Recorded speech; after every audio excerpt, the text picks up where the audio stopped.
rule the podcast from the netherworld of like, you're ready, go into You mean hell. because of your purple background, hellish look? Yeah, exactly. Yeah, it's true. I do have a much warmer space on this. Well, warmer in a sense. Maybe it just looks more. Is there an conventional. FPL pinhead? Yeah. If there is not, I will take it. I commit to that now. Yeah, that's interesting. What was the thing that got the FPL Cenobite? I bet there is. I bet it's more likely there's FPL Cenobite than there is FPL pinhead. Well, maybe not, because I guess pinhead has multiple meanings, right? Yeah, it can sort of mean it's all part of the same conversation. Let's get into it. All right. Hail cheaters! Welcome to the Always Cheating podcast. My name is Josh. I'm here with Brandon. Brandon, how are you? I'm good, Josh. It's the giddy feeling of we're in the home stretch, and I don't think I have to embody this because people tuning into the podcast understand it. Mm-hmm. Chip season, home stretch. Yeah. It's all basically we're all vibes. Do you like chip season? Do you like game week 33 more than game week 6? I would liken it to this. It's like Christmas season. There is a season in which you have to get your Christmas list together, right, for Santa Claus, and you have to sort of figure out how to position the priorities of what you want on the Christmas list to make sure that you get what you want under the tree. Yep. And that's actually the most optimistic point of the season.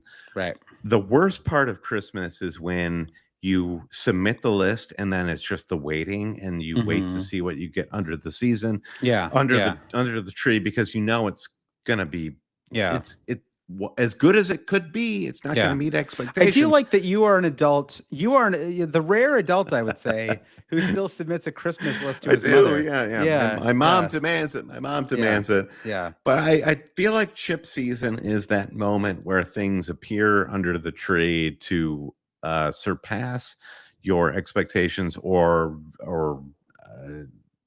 not meet your expectations. And that's the worst part of Christmas season. Yeah. I feel like it's an interesting metaphor. I don't know if I agree with it, but it's the fact that you weren't expecting this question and invented this whole elaborate metaphor out of whole cloth is impressive. Don't you think this is true? Like chip season is everything you play. You sort of proto-planned in game weeks 20 to 25, and where they come to pass or not. Yeah, you're right. It's a kind of high risk, high reward season. So yes, I do understand. I mean, there are times when you get kind of more than you asked for, right? And I think the Newcastle Palace match last week was an example of that, at least for you and me, maybe more than others, right? Because you and I had Nick Pope in goal, right? And so we get the penalty save, the most undeserved fantasy points. Always, but truly an unexpected Christmas present. Yeah, the BB gun in the corner of the living room. Truly, that is exactly what it is. Yeah, and then he gets 2 points the next week, which is you'll shoot your eye out moment. Right there. So, so I mean, it gives and it takes. I think that's true. I would say. It can, when it's fun, it's really fun. I mean, like when the Newcastle match was over, I think I was up like 33% on my overall rank over what I was at going into the season, or going into the game, right? Which is a lot for this late in the season, right? It takes a lot to move up that much. And so I think I actually maybe got to my highest rank of the season after that match. So that was, so it can be good. When it goes bad, it's like, I mean, this weekend was kind of an example of that, because you had basically every single captain asset blanked, right? At least so far, right? It's double game week, so we have more opportunities. But Saka starts unexpectedly. There is a red card in that match, right? 30-ish minutes in. Arsenal. What did you think about that red card, by the way? I don't know. I came to it late. I had to take my, this is like dumb parent stuff, but I had to take my kid. I refuse to, these tennis practice lessons that I'm sending my kid to are so expensive that I refuse to miss even one. Like, and so if I because I just see each one is like, I just see the giant dollar sign behind it. So we because it was spring break week this week. That's why I was out. Thank you, Josh Becker, basically rolling into these. Yeah, exactly. Yeah, exactly. So yeah, thank you for doing the solo pod, by the way. You're welcome. For the Patreon supporters. But we so anyway, we had a makeup session that I scheduled for Sunday morning. It was like the only time available. So I missed the first half of the match. So you tell me what you thought of the red card. I thought it was a card that was basically for England. Where it was a bad challenge by Leif Davis. They raked the studs against the Achilles. The FPL legend that never was, Leif Davis. You know. Oh yeah, Leif Davis totally could have been a magical Lord. Who was the legend Lord John Lundstrom. Lundstrom. You're thinking of? Yeah. Leif Davis had basically the Lundstrom fortune at his feet. Stuart Dallas. Yeah. Right. You know, Stuart Dallas, Lundstrom, and Leif Davis walked over to that fortune and he took a big old crap on top of it. And good riddance, goodbye to the championship. We will literally never see him again. And that's fine. I don't care. Some people are built for the championship. You know, they're better there. Dwight Gale, I always thought was an excellent championship player. Yeah, he's playing his trade at Hibs, who is just like pulling in strong in third place in the Scottish Premier League right now. And I no hatred toward Leif Davis, but honestly, I guess bring me something better is my feeling with him. But I feel like the raking of the cleats against Saka's ankle it's like the FPL argument in a nutshell. Like, this is the whole embodiment of the argument of, do we or don't we with Saka going into a double game week? Saka is a wonderful player, one of the most elite England athletes, and why would Arteta play him in this match that is kind of nothing? They could be moving into this pole position in the Champions League. The only reason why Arteta wouldn't play him is because of exactly what happened with Leif Davis. And it happened. But what's also funny is the narrative around Saka is so built around injury, because that is kind of his personality, which I think is genuinely, if I'm like a brand coach, if I'm a marketing coach for Saka, let's change this. Well, the thing is, he doesn't actually miss that much, right? Like, he rarely misses matches. It's just that it feels like he's always about to get injured, right? I feel like that's true. It's a weird thing with him where he looks like he's always in pain. You know, it's a little it's a weird one. And when he went down to the Leif Davis challenge, I was like immediately posted the Always Cheating Discord. I was like, Mr. Glass. They called me Mr. Glass. And it actually, Leif Davis gets the red card, and you think it's horrible, but it turns out Saka gets up, bounces back, and has like the highest XGI of any player in the game week. So it's like a great FPL saga in that here is a player who represents opportunity. He creates opportunity. He also fulfills destiny in terms of non-fulfilling narrative. So I regret all these podcasts where we report on players who do not fulfill their destiny. And I guess I'm not very optimistic for people who brought Saka in and captained him. I think you had your opportunity against Ipswich, and Saka was there. He was there with it, produced a huge XGI, and didn't deliver. And I think it's over for you, honestly. I don't know if he starts the next match. I don't know if he starts. I mean, he could come off the bench. He scored a goal off the bench. Is that salve, though? Is that optimistic? Well, I don't. I mean, the point is, like, I mean, you're really going in on Saka captainers, but I mean, it's, no one else has done it. I mean, Marmoush was irrelevant functionally in the Man City. He had one chance. KDB didn't do much. All the Palace assets blanked. Even Salah blanked, right? So I think So that so no one huge, like really, Saka, yeah. it was basically Salah versus Saka in this game week, I think, thus far. And now advantage, you would say in the positive way, it is now advantage Saka captainers in that Saka has another match. Yeah. What about Marmoush though? I mean, I captained Marmoush this week. Yeah, I would throw same. him. I did Yeah. as well, and I think that that is definitely a position of authority where a chalk captain Marmoush was, and Marmoush. I don't have the XGI numbers in front of me, but he was not terrible. It wasn't like Marmoush did not put shots off frame the way Saka did. So you could say for Marmoush captainers, you have the advantage here in that he's more dialed in, I suppose. And there Yeah. is what is the now we get into the sort of like prospecting who starts and who doesn't start.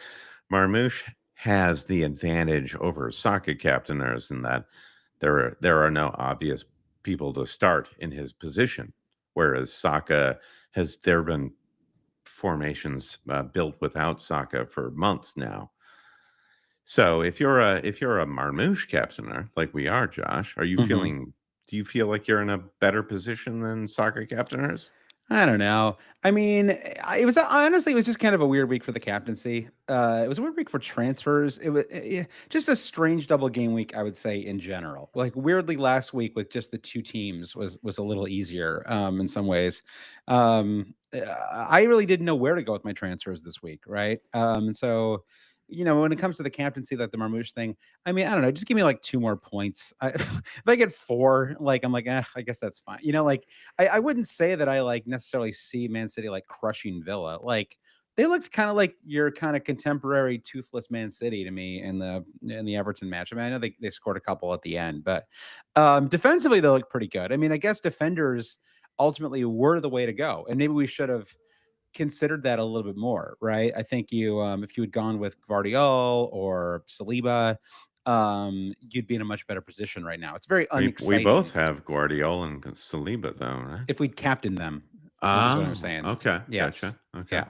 So, I think that those were things that we could have considered, but as it stands, yeah. I mean, I don't know. How do you feel about Marmoush going into the Well, yeah, if second leg? Marmoush scores a goal, and this conversation is moot, I suppose. Right. I have no issue with that. I think Marmoush captaincy becomes actually positive where we are now, where Saka blanked and Salah blanked. Those were the only impediments to the Marmoush captaincy.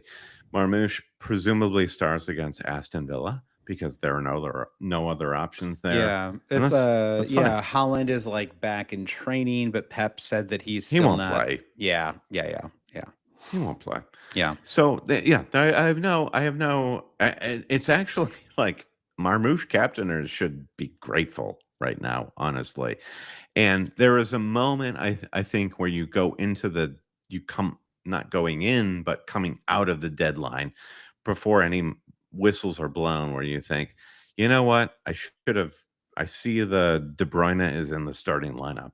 Hmm. I feel optimism, and it feels awful that you captain Marmoush because Marmoush was the chalk captain. There's Right. no optimism there.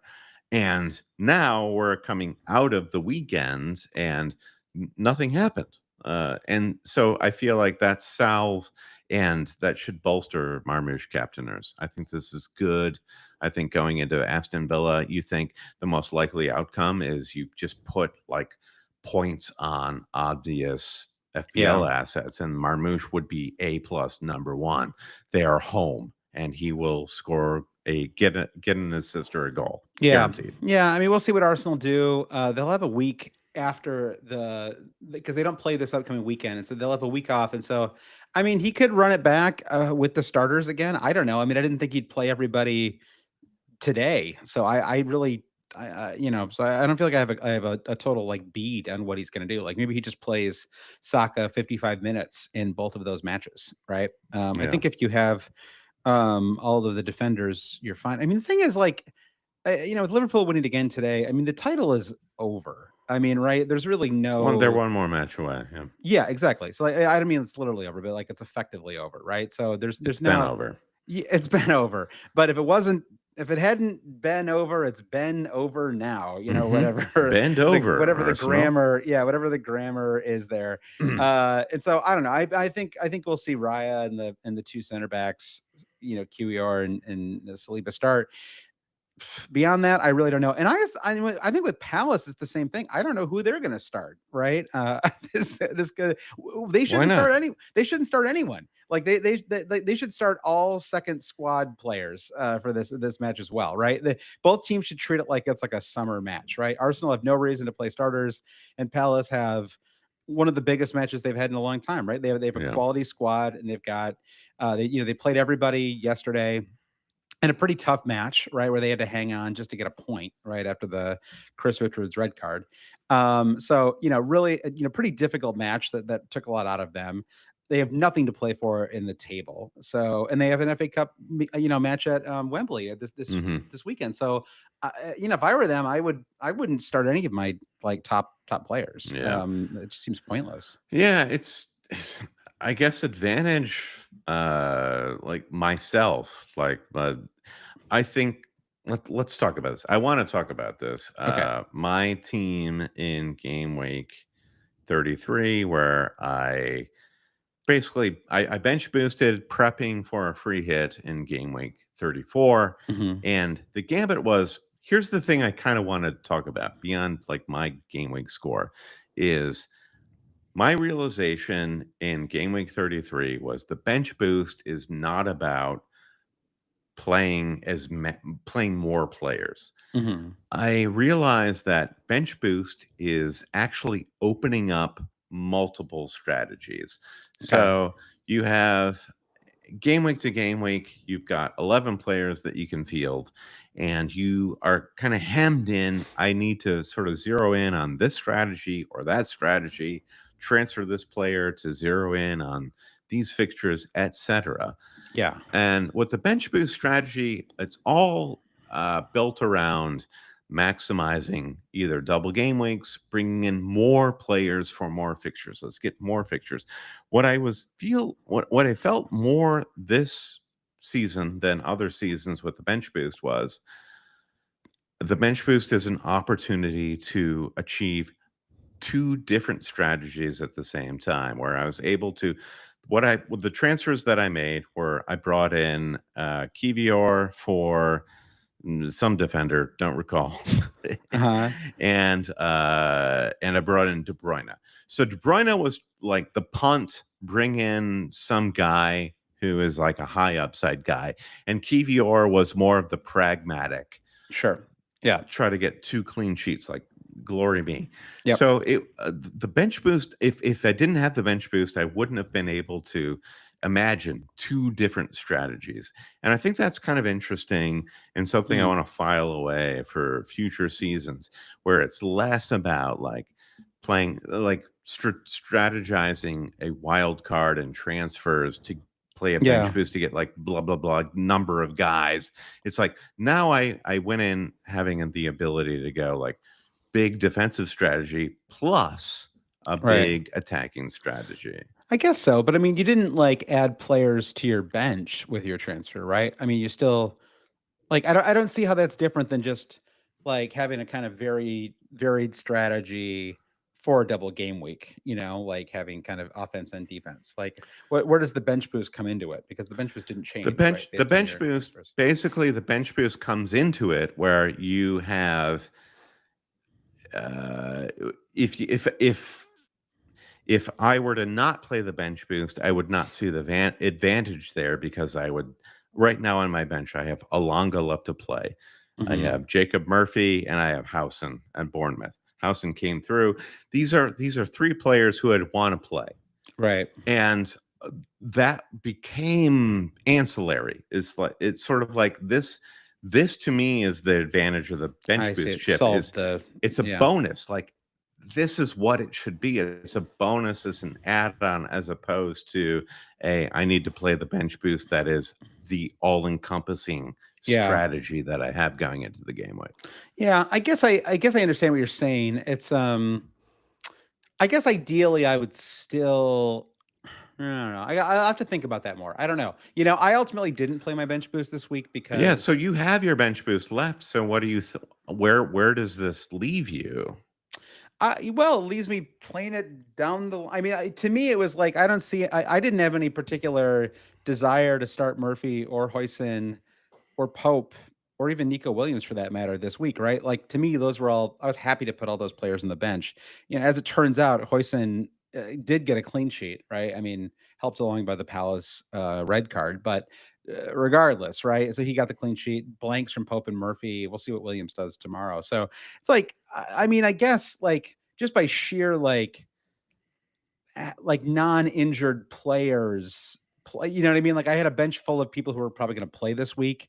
You could argue that like the floor is pretty high for a bench boost in any game week, right? If you're just playing non-injured players, right? Like if I feel like you pick any game week across the season, I'm probably going to get around.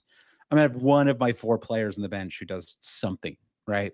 So yeah, so I don't really know. I mean, I think it's I don't know when I'm going to use it. Maybe I mean, my season's like not any great shakes at this point either. So maybe I'll just use it in game week 38. I have no, I have no idea. I mean, like we are going to get another double game week in 36, right? We'll see what kind of opportunities that opens up. But I mean, I'm just going to, Yeah. it won't be 34, right? That's for sure. I mean, at the moment, I have 8 players for 34 and I don't have a free hit. So where are you coming out of game? Well, we're not coming out of anything right now. Right. We're broadcasting Yeah. on Sunday night. So, Where are you yeah. in the midst of game week 33? Yeah, so I made a little bit of a here. I guess I'll share my team. Let me do that just so you can take a look as I'm talking here. I like over minimized. You know the old. That's what she said. I don't know.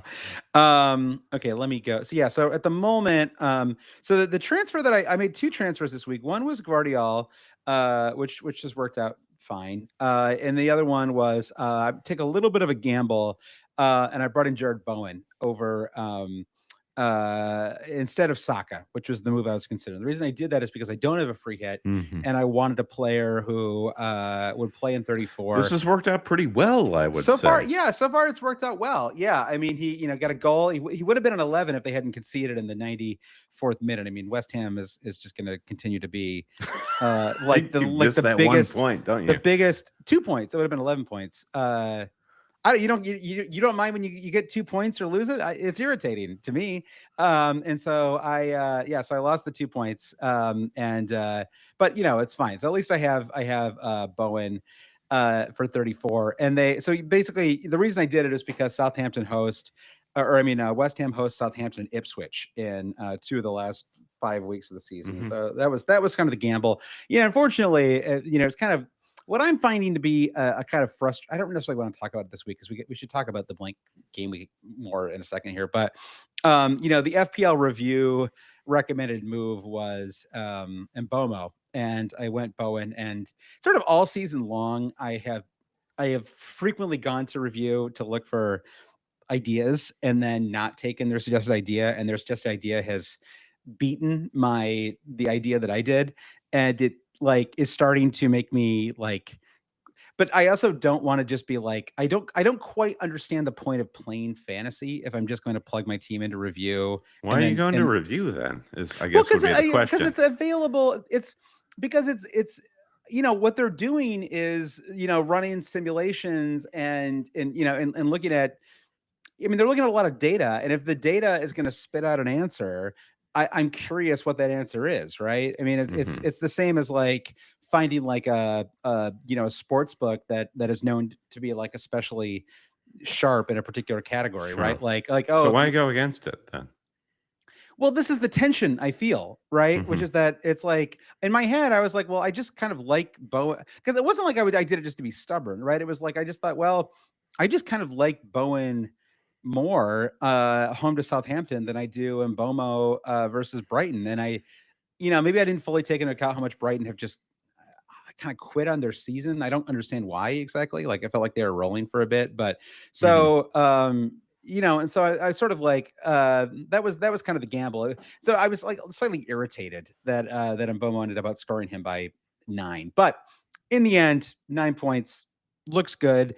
I mean, as long as Saka gets 8 points or fewer, the strategy feels very strong, right? In terms of effectively saving 4 points, right? Because if I look ahead to my squad for game week 34, I have at the moment I have, let's see, 1, 2, 3, 4, 5, 6, 7. I have 8 players and I have 2 free transfers, right? So I can use 2 frees to get to 10, and that might be enough for me, right? I'm not sure I'm even going to go a full 11 for this week. Interesting. Yeah. I don't quite know what, like, I don't know. It sort of depends. Why? Talk to me a little bit about like the Well, it depends on. advantages or disadvantages of going 10 players versus 11. Well, I guess the advantage would just be having one extra player. I mean, for one thing, if one of my players is a defender, then the problem there is basically you immediately need 6 points. Can you field 3 defenders? I can't. No. Okay. So I have two defenders, Okay. 4 midfielders, and 1 forward at the moment. So, Okay. but the question for me, and this sort of gets at, I guess, why I find the chip stuff to be slightly. I guess it isn't even necessarily chips. It's more just about the chaos of double game weeks and things like that. Is because of the FA Cup, there is like a little bit of a calculated gamble at play too, which is basically, do I like, do I want to like make sure that I hold on to certain assets that I think are going to double in game week 36, right? So because we have the FA Cup this weekend, right? And that is Palace, Villa, Forest, Man City, right? So it's honestly, I think, a pretty hard semifinal to project. Like, it's hard to know who's going to win between Palace and Villa, and even between Forest and Man City. I think it's pretty tough to project, right? It's I guess I would sort of lean Man City and Villa, just because I think they're both kind of respectively, all things considered, slightly better, right? But it's not like I don't feel strongly, right, one way or the other. Do you? I mean, do you feel like, no, Forest are going to basically crush what Man you're City, telling me is my Marmouche captaincy is in the mud right now, and I fully feel that right now, which makes me, which by saying that, I mean Pep Guardiola is going to field some absolutely BS team in all of these matches. That's what I'm saying. It's really tricky. This was one of the tougher weeks for captaincy and transfers going into 33. I really felt like it was tricky. Like, it was so hard to find the right combination of players, especially because every single doubler blanked the next week. And I feel like that isn't always the case. I could be wrong about this, but I feel like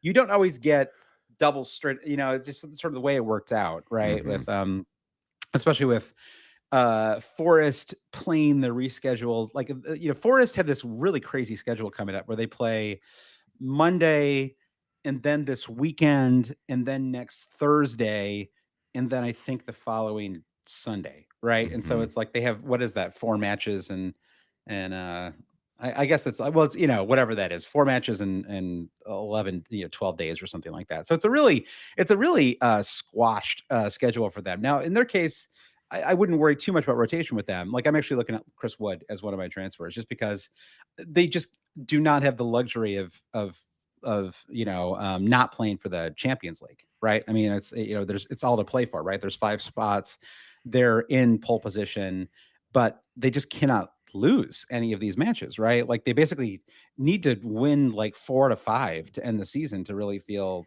confident, right? I mean, they're going to vaporize Spurs 100%. I think so too. But with Chelsea winning today, I think that if Chelsea had lost to Fulham, I think they'd be feeling a lot better, right? But Chelsea's win, I think, does put a little extra pressure on them. Yes, I agree. Yeah, it's strange. It's like Chelsea, the least threatening team for all intents and purposes. Like, here's the team you would be least likely. Yeah, it's like they've never been a title. By. Yeah, it's like they've never been a title threat, and yet weirdly, it's like they've been awful. They've been awful the second half of the season. But then they so bad. But defensively, they've been a lot better, right? And so they have been like, that is like low key been the big thing. It's like they've just had a couple of matches where they've won some like 1-0s, and right, and so they've been sort of like, it's like they have all of these parts, and it doesn't quite seem like it fits, but they have enough like there's been enough matches this season where one half of the team, it's right, as if you kept Maurizio Pochettino as your manager, you could actually be challenging for the title as opposed to being a joke of a team.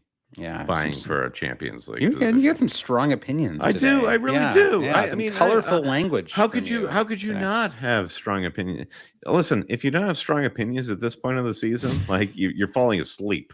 Yeah. All right. I mean, honestly, I'm not even sure I disagree with anything you just said. Yeah. Tell me where you disagree, and then I'll chirp up. No. I didn't. I was just thinking of Chelsea listeners who are going to get mad at you, and I don't want to take that fair. kind of heat, Fair. Bring it on. Yeah. I want to avoid the heat. So I think for me, looking at my squad, and the reason I brought up that is because let's say that Man City win right in the FA Cup, that means they'll most likely. Again, this is according to our Lord and Savior, Ben Crellin. They will double in 36, right? That double is quite a good one, too. It's a Southampton away, Bournemouth at home, right? So if that is the case, my inclination would be to hold onto my 2 Man City assets, right? I don't have a free hit left. I would rather not burn any transfers to bring them in. And so does that mean I hold on to Marmouche, right? And I sort of prioritize Mateta, and then I could just go all out on Crystal Palace. That is like one way to go. Like Crystal Palace, it's they play Forest, Spurs, Wolves, Liverpool to end the season. There's not like and they don't play in 34, right? So there's like they have one good fixture in there, I'd say. I guess Spurs away is a pretty good fixture too. But they're kind of mercurial, Crystal Palace as well, right? Like you don't necessarily know. Like I mean, they just got annihilated right away to Newcastle just a few days ago. So like I don't feel confident being like, oh yeah, they're definitely going to score 3 goals even away to Spurs, right? And so if I was to start shedding some assets, I would say that Palace is where I'd be looking. Right. Mm-hmm. And Sarr has honestly done nothing for me since I brought him in. Right. I've gotten like 1 assist, I think, in 5 weeks or something like that.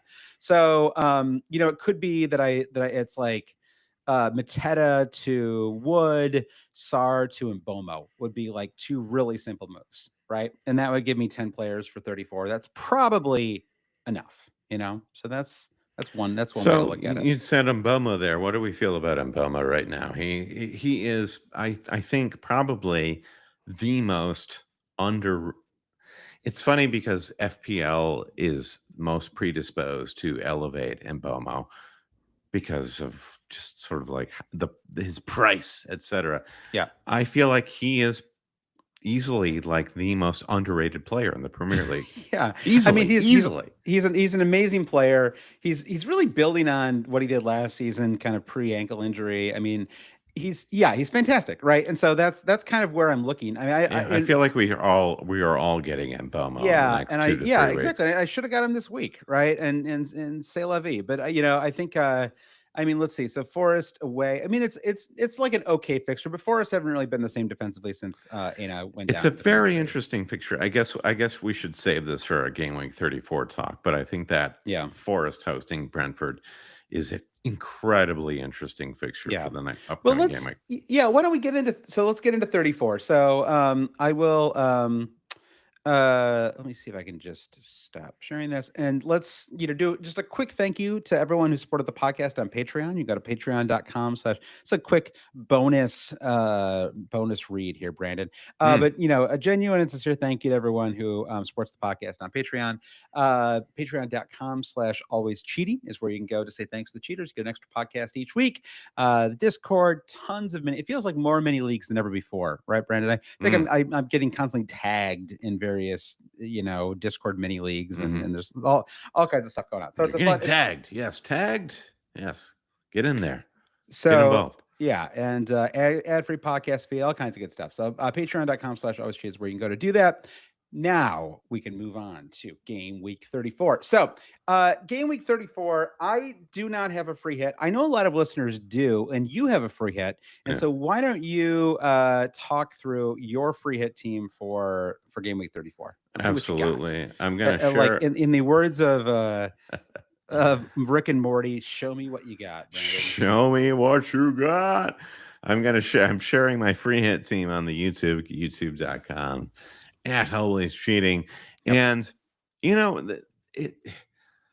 this free hit for Game Week 34 has felt very much like a exercise in not getting caught up in the obvious of just Mm-hmm. sort of like it's I think the free hit can stymie a lot of engaged managers where it's like this is your carte blanche to do the obvious, and Yeah. then your It's reaction your as an big engaged chance. manager Yeah. is like, no, I have to put my stamp on this. I have to make it Yeah. my unique thing. And this is like you watch any sort of uh, document about any artist from the 60s and 70s as they all end up driving their car into a cliff because they tried to put their stamp of authenticity onto something. So don't let your free hit What? be defined by that. Yeah. Okay.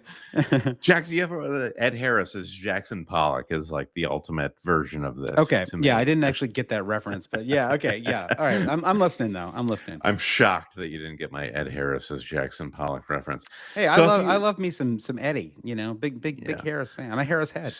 yeah. So I mean, the free hit. I don't think there's a cut and dry way to explain this. Sort of like for audio listeners, but just like looking at the fixture list is you take away Aston Villa, Arsenal, Crystal Palace, and Manchester City, and if you've been building your team toward the doubles in Yep. 32 and 33, you're ready to free hit. Yep. You have to free hit because you Yeah. don't have enough players. I have 4 players who play in Game Week 34. I Right. must free hit. Yeah. Yeah. So what was immediately interesting to me deploying the free hit was I was looking at Newcastle home Ipswich, and I was like, well, so if you take in a vacuum, what are the fixtures you want to target? Obviously, Ipswich home would be one, and you're like, Yep. wow, I already have these 3 Newcastle guys. Why am I playing a free hit? Surely I can build a different strategy. No, so I think you have to get over the fact that yes, basically keep the same Newcastle strategy. I think I've Yeah. seen a question I have for you, Josh, is what to do with your, I guess, quote unquote, third Newcastle player. So going Yeah. into game week 34, free hit or not, and you have 2 free transfers, just for context in the Yeah. input that you're giving. Yep. You have 2 frees. Isak, I feel like, is a Him. non-negotiable. He's kept. He's even put in a free hit. Yeah. Isak is there. And then we could get into the nuances of a defender for Newcastle, given they're hosting a very poor Ipswich team. Yeah. Now you get into this idea of what's your third Newcastle asset going to be? And I do think a lot of people who have been watching from the stands what Harvey Barnes has been doing is I'm going to trade on a free hit Jacob Murphy for Harvey Barnes, or Right. even I'm going to take a punt on Gordon. Yeah. And Gordon replaced Murphy when he came on Saturday, I believe. Yep. So here's my take on that, and I'll be interested in your read on that. I think naturally Jacob Murphy always plays on the right. Naturally, Anthony Gordon plays on the left. If you were to put them in a starting 11, naturally you've got Murphy on the right, Gordon on the left, and then Harvey Barnes is kind of he's interesting because he's flexible. Because as you say, he moved to the right when Gordon came on. Yeah. But also there was an interesting point in that Barnes didn't come off. Who was rested? And I think the most interchangeable part, as good a form as he's been on, is Barnes. And I think Barnes makes way for Gordon. And that's my worry for people who would go Harvey Barnes on a free hit. I think it's tricky. I mean, you could argue that Murphy was rotated, right? And that basically that Murphy makes way for Gordon instead of Barnes, right? What do you think the starting 11 is going to be? Well, that's what I mean, I really don't know, right? And we'll never know with Howe, right? He's What do you think it's going to be then? Okay, yeah, what do I think it's going to be? Yeah, honestly, I think there's a good chance that that they do try to start Gordon and Barnes together. I would argue that I honestly wonder, and I don't have a free hit, so I'm not in this position. I have my 3 guys, and I have is Pope, Murphy, and Isak, right? So I don't necessarily have what I think is the optimal 3 if I was in a free hit. To me, I would go with Shar, right? Given given what feels like a really attacking mindset, that he's in right now, I think that there's a good chance that you get a really crooked scoreline in this match. If that's the case, then there's a good chance that there are assists and goals available for the defenders, right? The more assists and goals there are in a match, the less likely that Pope is to get bonus points or anything like that, right? So it's kind of like maybe throw the dice with Pope and then maybe start Sanchez for Chelsea in goal over Pope, right? I think that's one possibility. I think that Barnes is in too good a form not for him to keep starting. I think that he will get the start, and I think that he will. I don't know how many minutes he'll play, right? Of those three, I don't know how many minutes any of them will play, right? But I think even if Barnes came off the bench, given his form, I didn't think there's a really good chance of him getting an attacking return. Whereas I think that Gordon is too risky, right? No form to speak of at the moment. Not clear he's going to start. So I would remove him. And then so I think it kind of comes down to Murphy versus Barnes. And I think and Murphy, I mean, I kind of agree. I think he's probably it's I think it's very close. I think you need to gamble on one of them, and I think it's kind of fine, right? If you're going to gamble on one of them, I think you don't gamble on Barnes, because Barnes is in the wild card spot. He plays on the left, and I as good a form as Barnes has been in, Jacob Murphy has been in equally good form. And if you think one person is outside of punishment, so to speak, of good form, there is no competition on the right-hand side. There's no reason why Jacob Murphy would be dropped. So by that logic, I think that Harvey Barnes is a no-go zone. Well, I don't agree, honestly. So you'd go for Barnes over Murphy. If I had a free hit, I would have Barnes, I would have Isak, and I would have Schär. Those are the three that I would have. Seriously. And that's, and I do get that there's some risk there, but I guess I would just argue that there's as much risk with Barnes as there is with Murphy. However, I mean, I'm looking at your squad now. You don't even have them start. No, here's the deal. Here's the deal. Obama style is doesn't matter, because why would you even start them?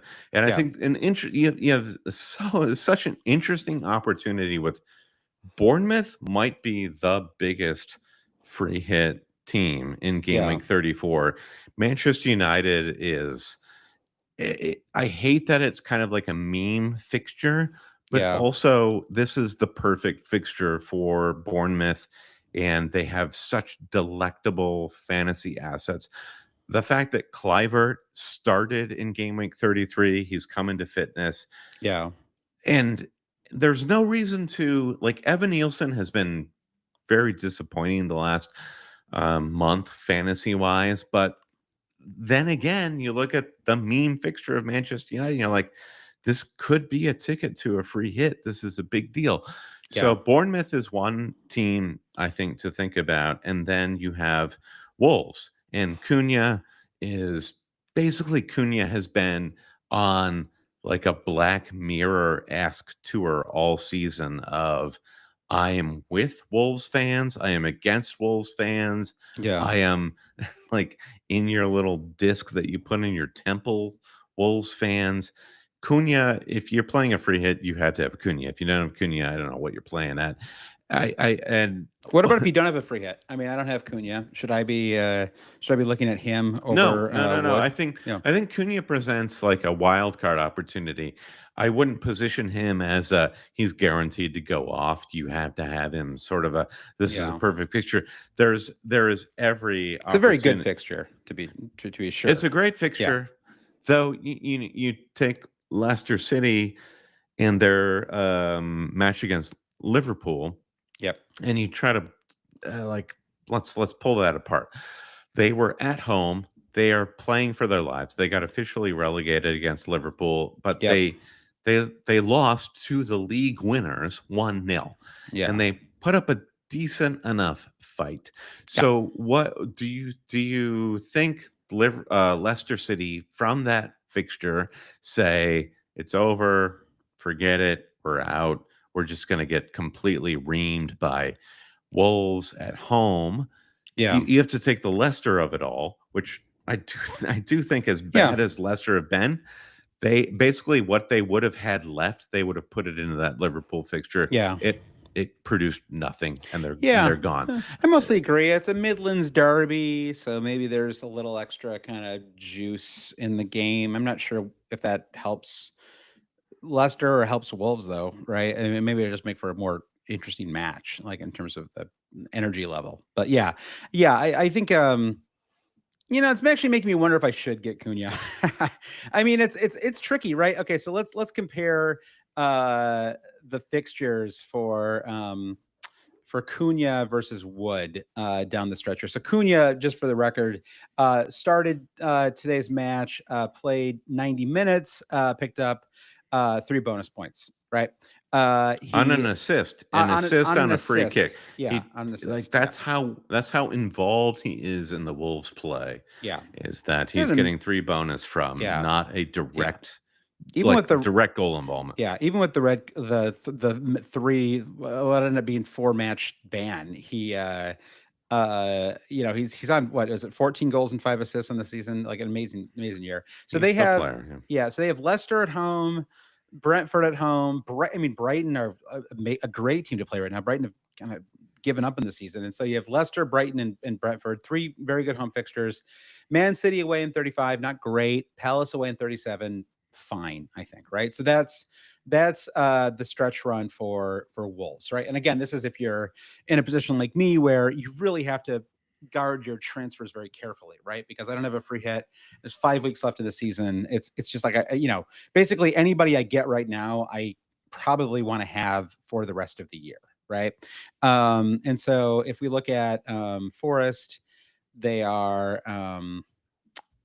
let's see. Sorry, just scroll down here. So Forest, well, they play Spurs tomorrow, and then honestly, pretty good too. I mean, it's Brentford at home, Leicester at home, Chelsea at home, Palace away. It's like the same fixtures as Wolves, weirdly. So it's really pick your spot, Brandon.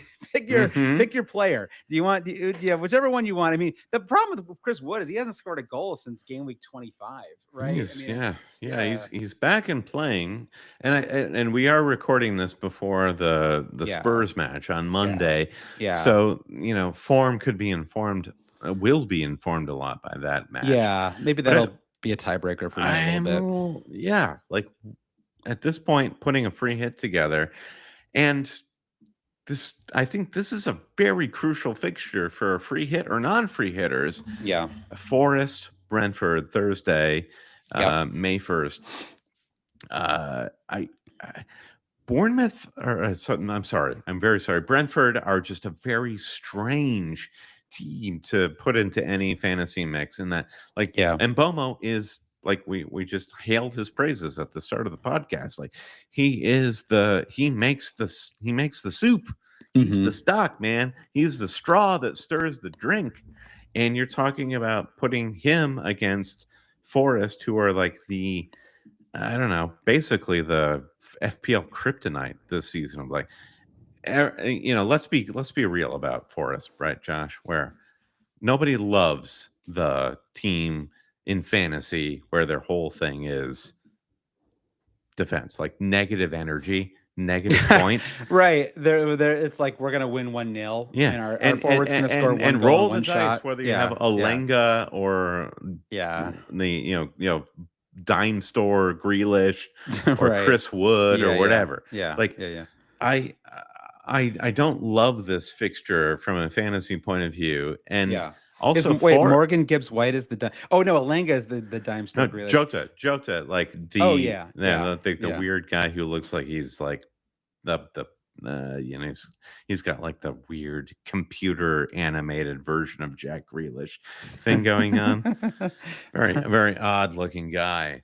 I just think, particularly in a free hit, and if you're not on a free hit, so you have 2 free transfers, I assume you're just not even looking at this fixture, Forest Brentford, because you're like, not very predictable. Don't know what's going to Well, happen. I mean, I have been talking about Chris Wood a fair amount on this pod. I mean, Okay, I go guess on. I'm looking. I'd be looking at them. I guess that, yeah. I No mean, Mbeumo. what's that? Well, No and Mbeumo. Bomo too. Yeah, you're saying like I'm not even looking at this fixture, but I'm actually looking very closely at this Is it fixture, all? and It's all you're I've looking talked at. at length on this very pod about both of those Okay. players. Um, I just feel like so yeah, it to me. Why I'm not. I don't mean to direct that at you. I'm just yeah, thinking this feels like one of the most unpredictable fixtures right. in the I slate I for agree. 34. Yeah, I would say I think the Chelsea fixture is, even though I know how you feel about Chelsea at the moment, it feels like there's a really good chance of a clean sheet in that match, right? So that is a place I'm looking possibly with the transfer, right? I could consider a defender transfer, to, because I just think like very strong chance of it. I guess if I didn't have three Newcastle players, I would maybe be looking at like Char as well. Um, but I think in terms of predictability, I mean, like in your case, I would probably try to find a way to get um, three Newcastle players in the pitch, right? Just in terms of like the match this weekend that has the highest chance of being like a real blowout in favor of Hmm. one team. I do think it's the Newcastle match, and if you view it through that lens, that's probably the match where you'd want to have three assets starting, right? Even given, and if you don't really trust any of the midfielders, then you could consider Pope and Char, right? And maybe Aiden Nori Yeah. is first bench defender or What do something. you take from the Newcastle Aston Villa match then, as far as that take is concerned? I don't. I mean, I don't really know. I mean, I mean, the thing about that, it's a tricky one with Villa because they're still playing for the Champions League. They had what I thought was kind of encouraging, even though they lost that Champions League match to PSG. I mean, they actually won the game, right? And they were a goal away from going into extra time, Hmm. and it was kind of a heartening match in some ways, right? Because they kind of came back from being down early, right? I think PSG scored like I feel like it was like 5 minutes into the game, right? And so I think they were kind of buzzing weirdly, and then you have Watkins, who has been like, I don't even know. It's like not feeding a rabid dog for 3 days or something. He came out of there like, like I'm gonna score. I'm gonna score literally in the first 60 seconds of this match. Like, do not, um, get out of my way, right? Hmm. And he and Fabian Schär combined to make that happen. A minute into the game, Hmm. and so, Hmm. but I thought he had a really good game, and so I think Collusion. I just think they ran into it was the wrong time to play Villa, basically. Yeah. And I don't think that it's like I don't feel like that's going to carry over to Hmm. next weekend, right? Maybe if they were at Ipswich, I'd feel a little differently, but home just feels like that they're going to, if anything, they're going to be extra motivated because they're still fighting for a Champions League spot and they just lost, right? When people say the Premier League is not up to snuff and it's just a money league and it's filled with a bunch of like facsimiles of players, I point you toward that Villa Newcastle match and Yeah. say, this is the real deal. Like, It was a fiery match, yeah, wasn't it's it? great. Like, It was a yeah, really good yeah, match, yeah, and it's football is it's not like the NBA. It's not like any other sport, and that you can't just like magically make a league in which like every match it's going to be perfectly calibrated, super yeah. competitive. Yeah. Very interesting, and I think that's why year to year, season to season, you get like weird non-tension inflected title races like what we have this year. And I totally agree. I think it's very difficult to pull out of that Villa Newcastle match what you could expect. And therefore, looking at game week 34, the shine of Newcastle should not be washed away. Yeah. And that's why in my free hit, yeah, I have currently in my free hit, it's Jacob Murphy on the bench, just sort of as respect to the Mhm. Newcastle attack. And then Yeah. I'm starting Isak, and then I have Pope, and I think it's there are just so many interesting options. Free hit, eight Nuri, Wolves is up there with Bournemouth for me in terms of here are teams where you're going to have to like baby step your fantasy way toward in terms of investment, and Yeah. free hit is your chance to go see them live without having to buy the album. I'm Yeah. gonna go see Yeah. Wolves, and I don't have to actually buy like their kit in the store or anything like that. Yeah. And like they have been playing so well the Yeah. last like 2 months. Let's be clear. And Aït-Nouri and Cunha in, and then Cucurella. I agree with you. In terms of like, if I'm going to give any plaudits to Chelsea, Yeah. it would be just kind of from that point of view. Yeah.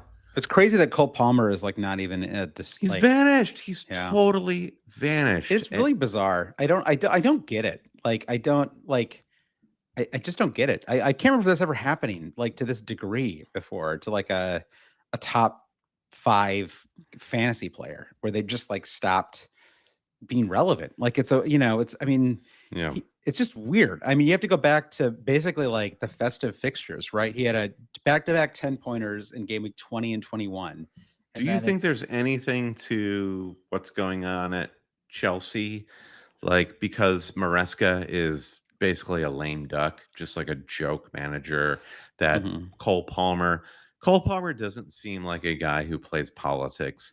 He's not Right. He's not old enough. He's not big enough in the league to pull those kinds of strings, but it does feel to me like he knows enough to be like, this is not worth my time. Yeah. Like, or my agent tells me this is not worth my time. It's possible. I really don't know. I honestly, like, I feel like some like, well, stuff will come out this summer, right? And I was just looking at his price. He's got one of the more interesting swings in price. He started the season at 10.5 million, got all the way up to 11.4 million, right? So a 0.9 million price rise. Yeah. And now he is back down to 10.6 million. So I wonder how often a player has gone up 0.9 and down 0.8 without an injury, right? It's crazy. Okay, so there's lots to consider. How about the captaincy question? I mean, I think that there are basically 2 players that are worth considering here, right? One would be Isak home to Ipswich, and the other one would be Salah home to Spurs. And again, Spurs match, to the extent it matters, the Spurs match hasn't been played yet. But it looks like you've got Captain Salah right now. Is that a strongly held opinion, or just kind of like you're going back and forth a little bit? It's not a strongly held opinion, and I think this is a think about the context question of, I'm playing free hit, and the free hit is a weapon in and of itself, and context dependent. If you're really trailing in your mini league, you want to make a huge jump, free hit, get it some differentials in, and obviously captain somebody who's not Salah. Right. If you, like right now, I am around 150,000 overall. My goal would be top 100K. Yep.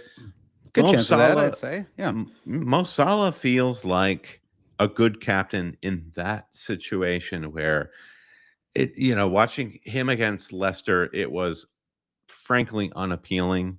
It was appealing in that he generated a decent XGI, but it was just like classic non-converting XGI Salah, and like all his chances that he tried were horrible and dumb and just like the worst version not a good, of Salah. And which is bad in that it just reflects what we've seen from Salah the last month in terms of maybe he's just thinking about the next thing, or it's his annual dip, right? I feel like Salah every year it's not Cole Palmer level, but he has these little 5-week stretch or so where he kind of dips and then the ship rights itself, right? So there it is. I think there is an opportunity to captain Salah, and I think there is an opportunity to not get Salah. Yeah, I'm leaning Isak at the moment. I mean, my rank is a little it's a lot lower than yours. I mean, I'm in thankfully the last couple weeks have helped me enough that I'm in a less like I'm like at 370, right? So or whatever. I think I started the week at like 350, and so we'll see what happens with the rest of the matches in this game week. But if I were to get to it's a question from Jimmy Rogdog Town, who said, and now that we're fully in the final stretch, any late season goals for your team? Mini leagues have a chance in personal records to consider, etc. I mean, last year was a really rough year for me. I don't think I like handled it very well. Like I was just in a bad mood about fantasy for like a year. This year I've tried to be more philosophical about it, and sort of take it in stride. And I think if I were to get inside the top 200K, I would feel like, okay, like not bad, right? Like it would be like it would feel like the arc of the season was like a positive one, right? Mhm. It would be like, okay, like you righted the ship, you kind of steered it. It's like, yeah, it's like docking the ship, right? It's like you've steered, like, to keep the metaphor going here. Like I'm steering it into the dock, and it's not. We got battered by the waves, but the ship is, like it's not too damaged. I don't know, whatever, right? Like I don't Mm. know how much further I want to go with this, but like, basically like it would be, I would not feel like the season was like a mess or a failure if I was like, Mhm. if I finished like 184K. I'd be like, okay, nice job. Like Mhm. move on, right? What about you? I mean, so just top 100K, any other like specific goals or mini No. league Well, goals? top Yeah. 100K. Yeah. I try not to get too caught up in the mini league stuff because it kind of takes care of itself, right? Unless you're gonna unless you're gonna hold a chip You for a can't. head-to-head league or No. something, Yeah. it's You very hard you to do you that. just have to play the game, Yeah. and unless you're playing with a bunch of adults at your office, Hmm. wh- that you can hold at bay with some chip plays specifically that they're not paying attention to. Right. Otherwise, you just have to play the game, and it's just going to sort itself out.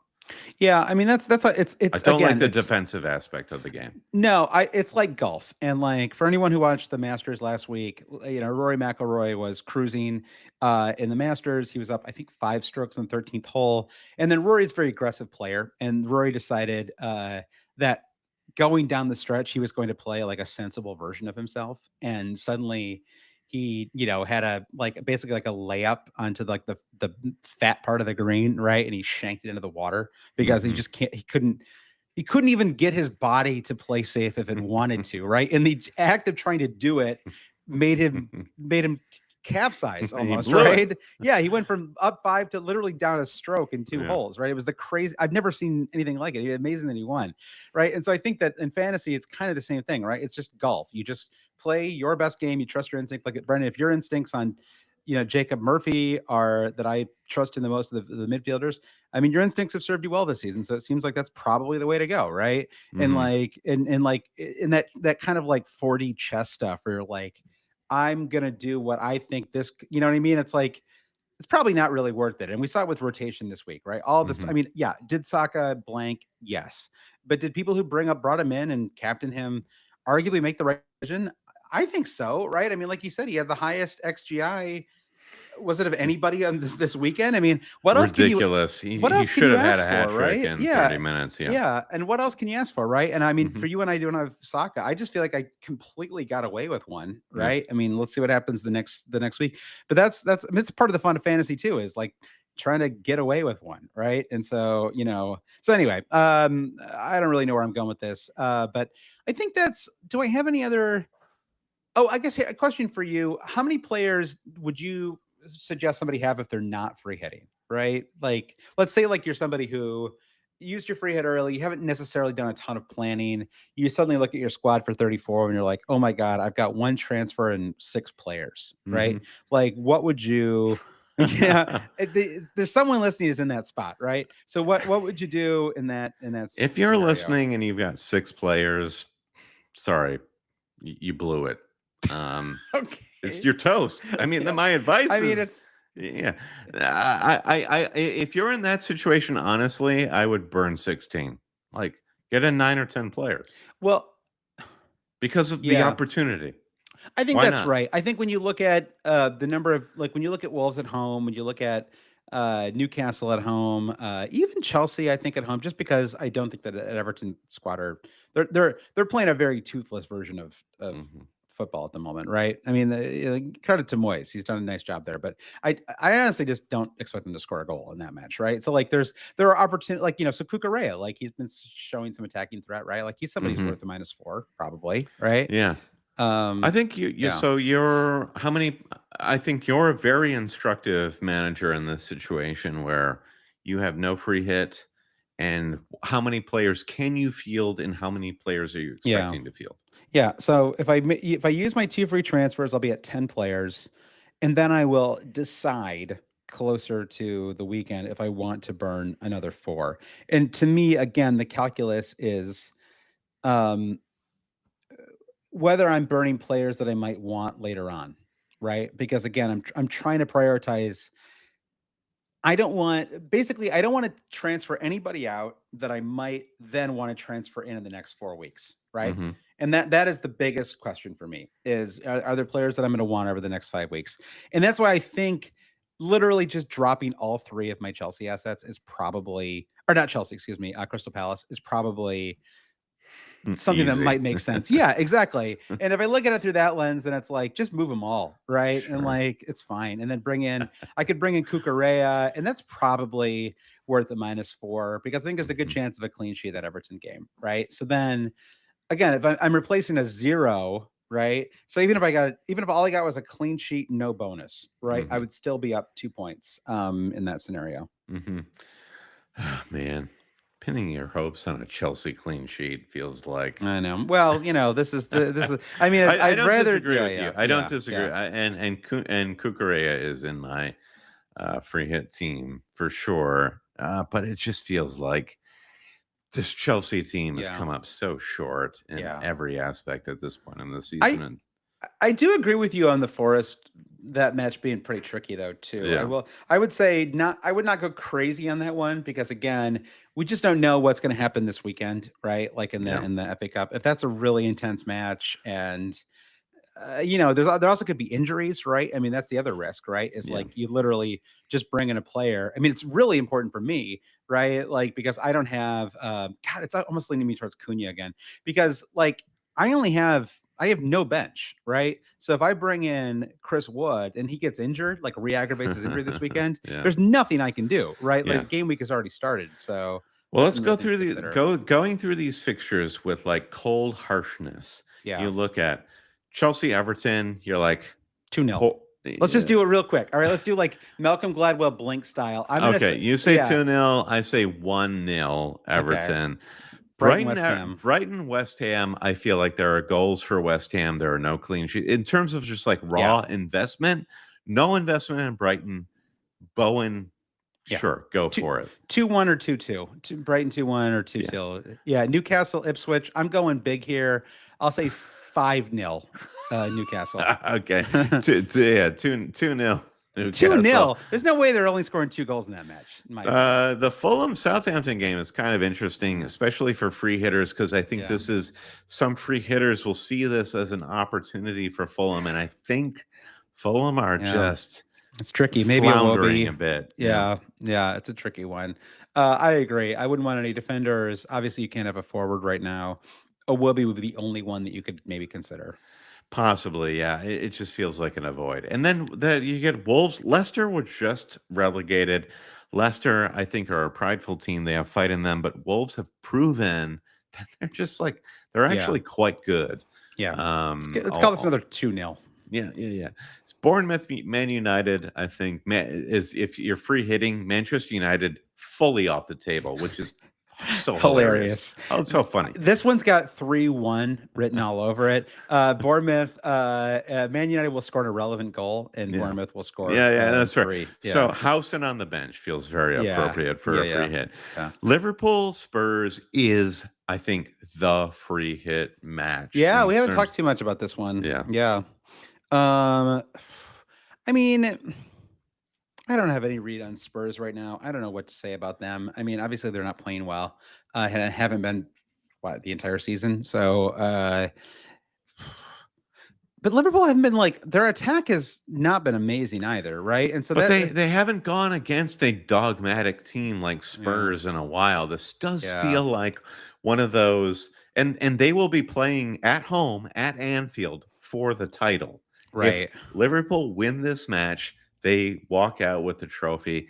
And if Spurs love to do anything, they love to play in matches in which other teams win the trophy. We'll all remember the battle at Stamford Bridge where Leicester won the title.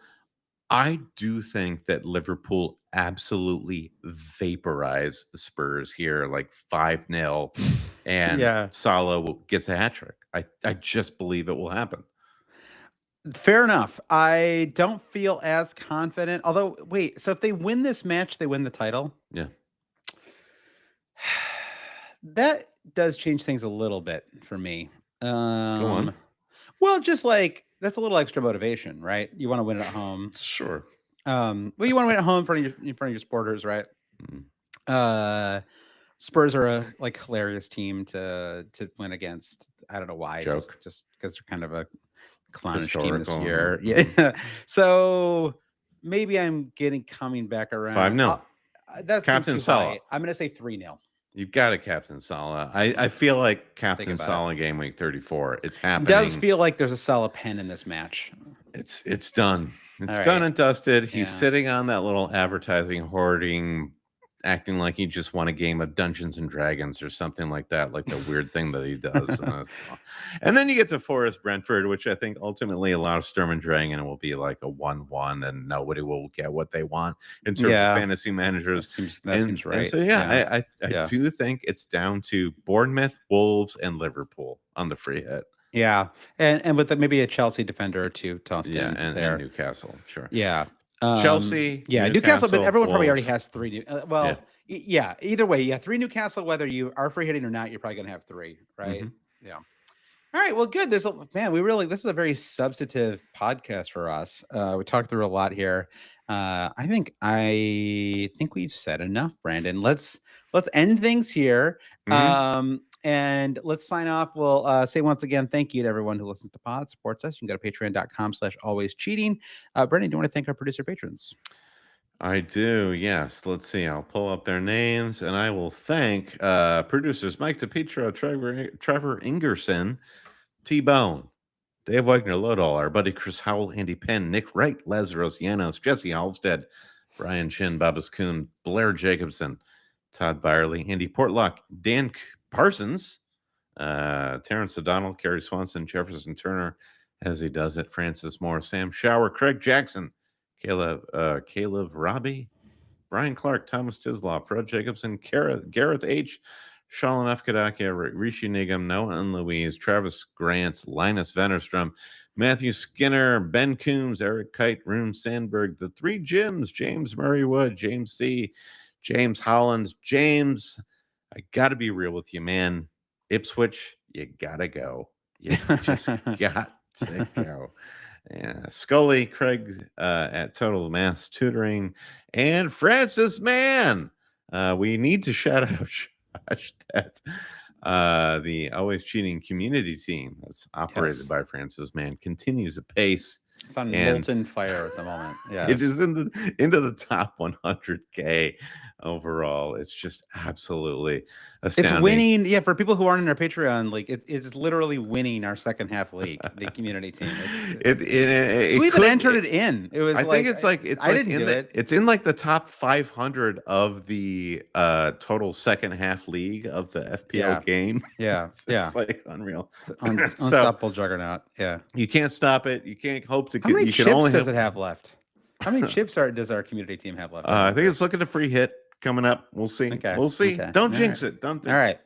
More to come. More to come. Rate, review, subscribe wherever you get podcasts. Follow us wherever you get social media. Alwayscheating.com is the website. All right. Thanks everyone for listening. Talk to you soon. Bye.